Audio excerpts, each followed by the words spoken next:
बच्चों, पेड़ और खम्भे को रात की बजाय दिन अच्छा लगता था, क्योंकि दिन में लोग आते जाते रहते थे, लोगों का आना जाना बना रहता था। तो सारा दिन सड़क पर चहल पहल रहती थी और उनका मन भी बहला रहता था। लेकिन जैसे ही रात होती तो वो दोनों क्या है, उदास पड़ जाते। इसलिए अपनी बोरियत दूर करने के लिए वो क्या है, दोनों एक दूसरे से बात करते। एक दिन खम्भा पेड़ से कहता है कि देखो पेड़ राजा, ये तो शुक्र है मुझे भगवान ने लोहे का शरीर दिया है। मैं देखो कैसे सारा दिन रात धूप में, गर्मी में, बरसात, बारिश, आंधी हो या तूफान, मैं बाहर ही खड़ा रहता हूँ। अगर मेरी जगह कोई और मनुष्य होता तो वो बीमार ही पड़ जाता। ये तो अच्छा है कि मेरा शरीर लोहे का बना है। तो पेड़ कहते हैं, हाँ खम्बा भाई, तुमने बिल्कुल सही कहा। मुझे भी तो भगवान ने पत्तों का कोट दे रखा है। अगर मुझे पत्तों का कोट ना दिया होता तो मैं भी बीमार पड़ जाता। मैं भी तो अपने इन कोट को पहनकर अपने आप को सर्दी, गर्मी, बारिश, तूफान से बचा लेता हूँ। तो खम्बा कहता है कि मुझे तो यहाँ खड़े हुए जीवन ही बीत गया है, मैं तो अब बोर हो गया हूँ। पेड़ कहते हैं, मुझे तो तुमसे भी ज़्यादा समय हो गया है, मेरा तो जन्म भी यहीं हुआ है। जब मैं यहाँ पैदा हुआ था तब समुद्र, विशाल समुद्र था, इसके अलावा कुछ नहीं था। फिर धीरे धीरे लोगों ने इमारतें बनाई, लोगों का आना जाना हुआ, फिर तुम आए, फिर लेटर बॉक्स आया। इतने में दोनों बात कर रहे थे तो क्या है, लेटर बॉक्स आता है, कोई दोहा या भजन गुनगुनाता हुआ।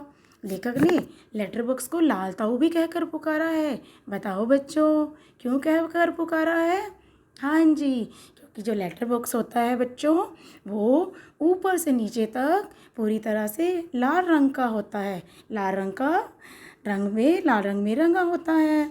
और यह बहुत ही अनुभवी पात्र था और क्या है, बड़ों की तरह ही समझ रखता था। इसी लेखक ने इसे लाल ताऊ कहा है।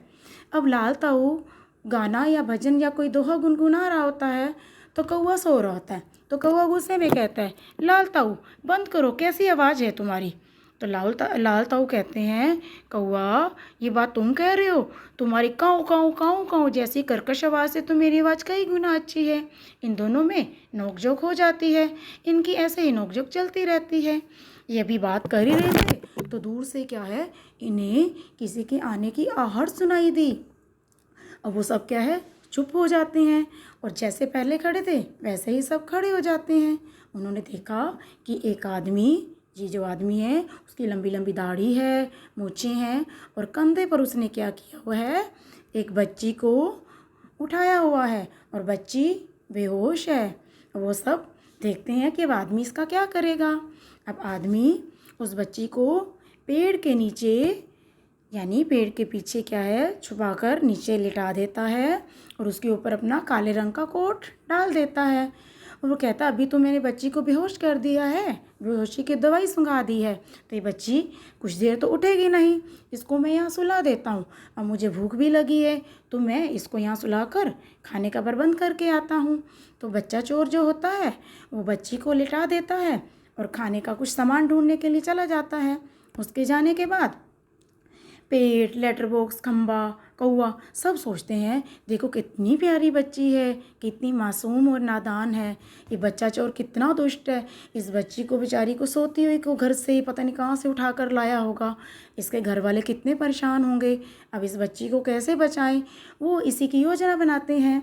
इतने में बच्ची जाग जाती है और सारे पहले की तरह फटाफट उसी मुद्रा में खड़े हो जाते हैं कि बच्ची डर ना जाए।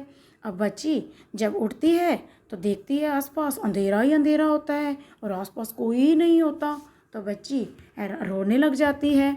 तो लेटर बॉक्स चुपके से उसके पास जाता है, थोड़ा सा सरक कर कहता है, बच्ची बेटी रो मत। वो देखती है आवाज़ किधर से आ रही है, इधर उधर देखने लगती है। फिर लेटर बॉक्स थोड़ा और उसके पास सरक कर जाता है कि बच्ची रो नहीं, मैं हूँ तुम्हारी रक्षा करूँगा। बच्ची हैरान हो जाती है, कहती लेटर बॉक्स तुम कैसे बोल सकते हो। तो लेटर बॉक्स ने कहा, मैं तो चल भी सकता हूँ।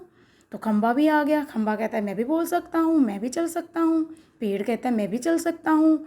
अब सब उसका बच्ची का मन बहलाने लगते हैं कि जब रात हो जाती है ना तो हम भी क्या है, मनुष्य की तरह आपस में बात करते हैं और क्या है, अपना मन बहलाते हैं। अब बच्ची खुश हो जाती है, उनके साथ खेलने लग जाती है।